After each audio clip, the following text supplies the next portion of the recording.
అక్బరుద్దీన్ ఓవైసీ మాటలు, కాంగ్రెస్ పార్టీ మాటలు, ఆ రెండు పార్టీలు కూడా అంతకుముందు అక్బరుద్దీన్ ఓవైసీ టీఆర్ఎస్ పార్టీతో ఏ రకంగానైతే మిలాఖత్ అయి మాట్లాడిండో ఈరోజు కొత్తగా కాంగ్రెస్ పార్టీతో జతగట్టిండు.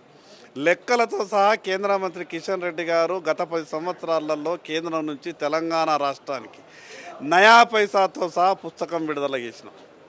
ఈరోజు జీర్ణించుకోలేక కేవలం భారతీయ జనతా పార్టీ మీద విమర్శ చేయాలన్న ఒక దుర్బుద్ధితో మాట్లాడినటువంటి మాటలు, శాసనసభ నిర్వహించినటువంటి తీరు చూస్తే ఈ రాష్ట్ర అభివృద్ధి కొరకు కాదు, కేవలం భారతీయ జనతా పార్టీ మీద నిందలేయడానికి లేదా కేంద్ర మంత్రుల మీద నిందలేయడానికే పెట్టుకున్నారన్నట్టు అనిపించింది.